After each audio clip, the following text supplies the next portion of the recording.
This time I'm hiking stage 2, 3 and 4 of the Eifelsteig, starting in Roetgen to finish in Gemünd on day 3. From there you can take bus 63 back to the starting point. On the menu, 66 kilometers and 1700 altimeters. Keep in mind there's practically no possibility to buy supplies on the way, so pack accordingly. Sit back, relax, and I will see you in the next one.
Voilà.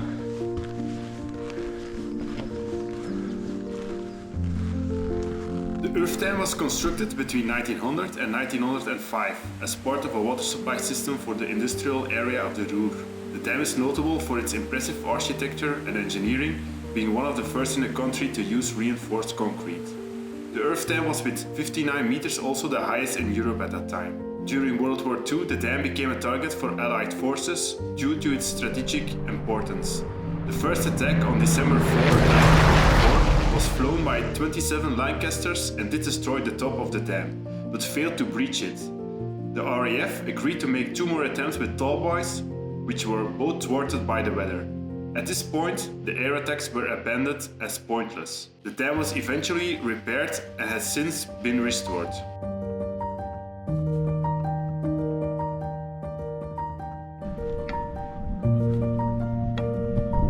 Vogelzang in the distance.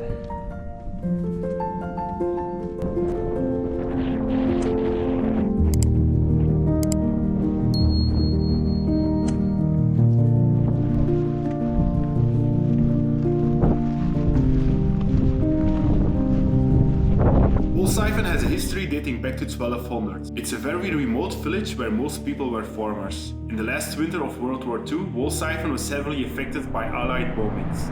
This led to significant destruction in the village. The attacks had also a human cost, as many residents lost their lives or were injured. After the war, Wolfseifen faced the challenge of rebuilding. On September 1, 1946, when the worst damage of the bombings was repaired, the British Army took over the area as a training ground, and the 550 inhabitants were forcibly removed. Over the years, the original city was destroyed and fake buildings were erected. Only 3 of the original buildings remain, including the church and the school. The British ceded the area to the Belgian Army in 1950, which finally withdrew in 2006, and the land became part of the National Park Eifel.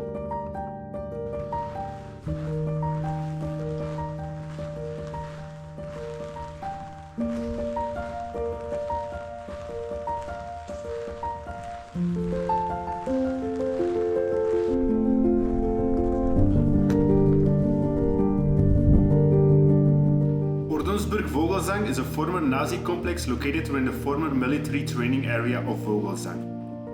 The landmarked and fully preserved complex was used by the Nazi Party between 1936 and 1939 as the educational center for future leaders. Young cadets were persuaded they were racially superior and therefore justified to dispose of other, lesser humans. Even though no shot was fired, it counted as a moment of victory over Nazi Germany. On 4 February 1945, soldiers of the 9th US Infantry Division occupied the Ordensburg Vogelzang without opposition. From 1946 until 2005, it was the center of initially a British and later a Belgian military training ground. Since 1 January 2006, the area has been open to visitors. It's one of the largest architectural relics of Nazi Germany.